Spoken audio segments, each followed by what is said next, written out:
So today I want to put a piece into the series Lazarus on Lithium, which seeks to break bipolar disorder down theologically.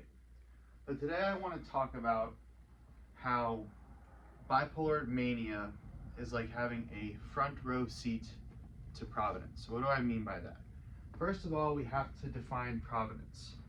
Providence is the invisible hand of God that is at work all over the world in everybody's life, that guides us in such a way, that forms our hearts in such a way, that shapes our upbringings in such a way, so that as we freely act, we carry out God's will. And providence is best described in the book of Esther, which is the only book in the Bible that does not reference God by name. Briefly, the story of the book of Esther is that there's this king named King Xerxes. He runs the Persian Empire. He gets rid of his old queen and gets this Jewish orphan, Esther, as his new queen. There's a guy in his administration named Haman who wants to exterminate the Jewish people who live under the Persian rule at the time.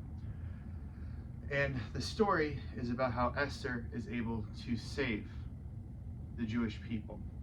And like I said, this story never mentions the name of God. But you can see his work sprinkled throughout, or woven through is a better term, the entirety of the story. So I want to give you 3 examples. This whole situation gets kicked off because King Xerxes throws a banquet for everybody to attend. And it's a pretty wild party because people are allowed to drink as much as they want. And King Xerxes is good and drunk, and he decides to call on his queen, Queen Vashti, to come to the party so that King Xerxes can display her for all the guests. She doesn't take too kindly to this. She's at a separate party for the women of the palace, and she says no, which leads to her being deposed as queen. That creates the space for Esther to become a new queen. Now let's talk about Esther. Esther is this beautiful girl, and she wins favor with everyone that she talks to. So she has a gift, her beauty, and a gift, her ability to win favor, that has her selected by King Xerxes to become queen. This becomes instrumental later in the story. And then, going a little bit more into detail here, Esther is raised by her cousin Mordecai, and Mordecai ends up saving the king from an assassination plot.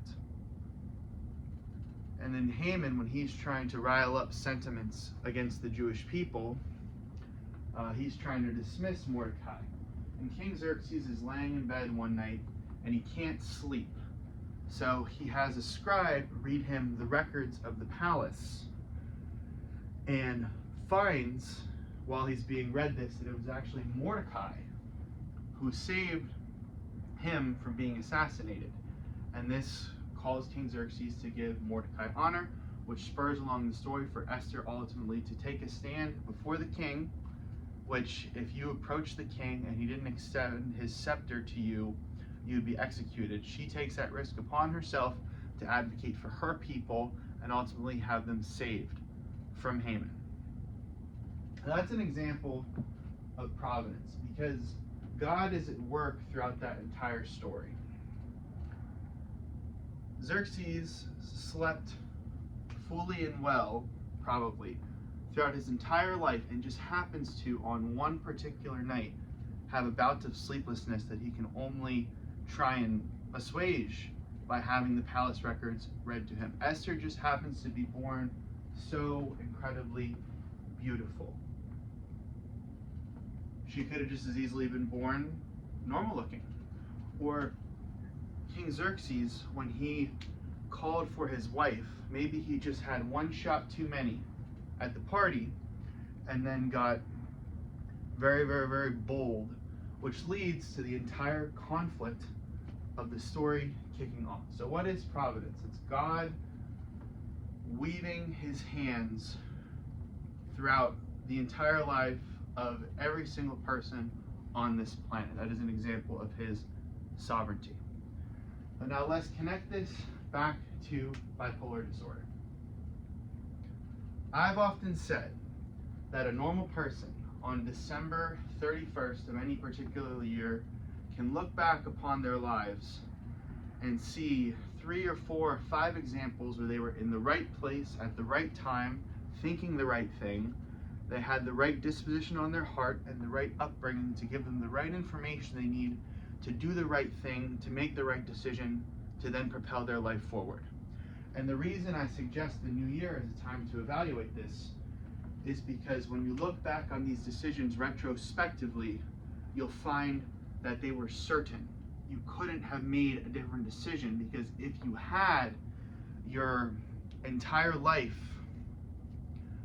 or the life of that year would be different. It all hinged on this one thing, that you were in the right place and had the right frame of mind to do.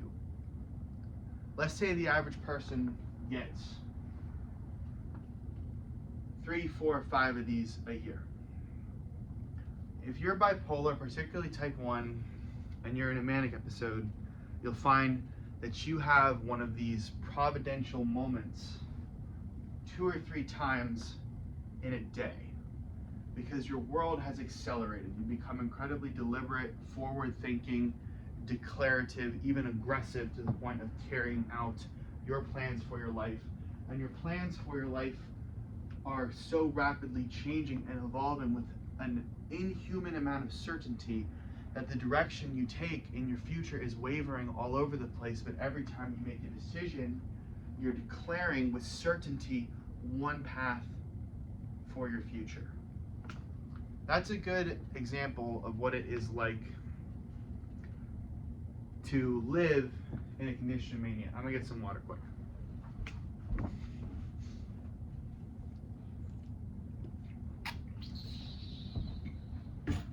That's a good example of what it's like to be in a condition of mania.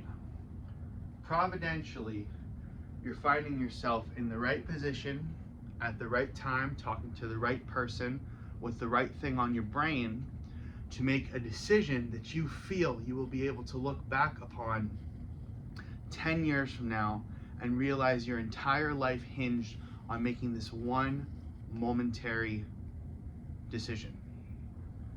That's what it really comes down to at the end of the day. So I want to coin a term here, because I'm trying to illustrate the point that bipolar mania is like having a front row seat to Providence. So let me give you an example. What I'm going to coin here is this term called providential compression. Because when you make these decisions so declaratively and so certainty, you're basically skipping over what would have to be an intense amount of providential action in your life to make the decision over a long period of time that you are making certainly. So I'm going to tell you about 3 decisions I made when I was manic. The first decision I made, this was in my 3rd manic episode, was that I decided I wanted to be a philosophy professor. I'd only taken 1 course in the subject up until this point in my undergraduate career, and I was convinced I wanted to dedicate the rest of my life to this discipline. So now let's talk about, from childhood to end of college, you decided to make that decision. You're probably going to have some sort of compulsion towards it from a young age, very interested in philosophical questions, letting intellectual discussions go on longer, perhaps, than your peers. In high school, you excel in English, you excel in history, you excel in courses where you wrestle with the big questions, not so much the mathematics or the sciences.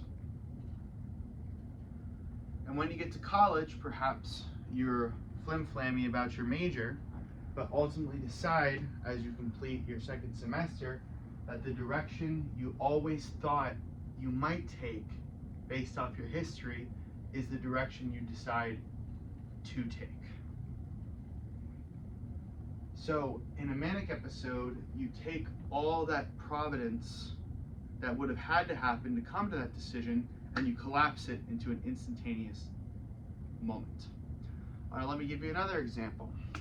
In my first manic episode, after being basically sedentarily depressed for about 6 months, I decided to run a 50-miler in the middle of winter on the Appalachian Trail. I made it 42 miles when it was all said and done. So now let's apply that same manner of thinking to this situation if you were to take it and extend it over a normal period of time. If you're truly going to run 42 miles on the Appalachian Trail in the middle of winter with no sleep, by the way, think about how your life would have to go before making that decision. Maybe when you were a kid, you played rec soccer. You tried out for track and you really liked it. In middle school and high school, you were on the cross country team. And you were running these very long runs every day of the summer to train up for the competition season. And furthermore, you have to, at some point, make the jump to trail running and realize that trail running is in a lot of ways better because you're not taking the same step every time. It's much more engaging to your mind as you're running along. You can be under the shade a lot more if you're running in the summer. And it's ultimately more fun, in my opinion, and there's a community that does it. So now you got to start going on trail races. First, you're running trail races on your own, just around the local trails in your hometown. Then you start signing up for half marathons, then you start signing up for marathons, and then finally, after months of training, you decide you're ready for the 50-miler. So once again, we have all that providential stuff that would have to happen compressed into an instantaneous decision. And the last decision I made when I was in that condition, this was in my first manic episode as well, is that I actually proposed to somebody. I don't want to go too heavy into the details here, but think about the amount of providential weight a decision like that must have. Let's say it's a 3-year courtship. You're talking about a hot and cold, awkward, flirty beginning. You're talking about the first year, getting through your first fights, starting to slowly realize that what initially really frustrated you about your partner, you now find somewhat endearing. Development of emotional intimacy, development of physical intimacy, and then the slow march of this decision, this certainty, getting percentage point by percentage point formed in your own mind and in her mind, so that by the time it becomes a declarative ask, this is already a foregone conclusion. So we've taken all of that providential compression once again and consolidated it into an instantaneous decision. Oh, this is what it's like to be manic. This is how you think when you're manic. But now I want to make the macro point here. So we've seen how Providence can operate in the life of a normal person, in the background and then decisively, occasionally. We've seen how Providence can act in the mind of a manic person. It's sharp, it's fast, it's repetitive, it's ever-changing, ever-evolving. But the thing is that I've come to realize in retrospect now is that it's the same fundamental mechanism. It's the exact same fundamental mechanism. The same providential dynamics that I have described up until this point at the beginning of the video can be equally applied to the surreptitious decisions of a manic person or the largely considered to be rational decisions of the neurotypical person. So when you are bipolar, when you are manic, my recommendation is to buckle up, because you are going to see firsthand the mechanism by which everybody else's life is being determined. I'm not saying your manic decisions are correct. They're often incredibly flawed, they're irrational, they're impulsive, they're oftentimes self-destructive and inconsiderate to those around you. I'm not glorifying this in any way. All I'm trying to point out is that when you're manic, you can see this same architecture of how we make these decisions / how these decisions are made for us. That's displayed in a bipolar 1 manic episode. So if you truly are a bipolar type 1, buckle up, and I hope that whenever you get out of it and you get medicated and you can see clearly how things are now and particularly how they were, that you can get a better sense of how this phenomenon operates as well. Thank you, and God bless.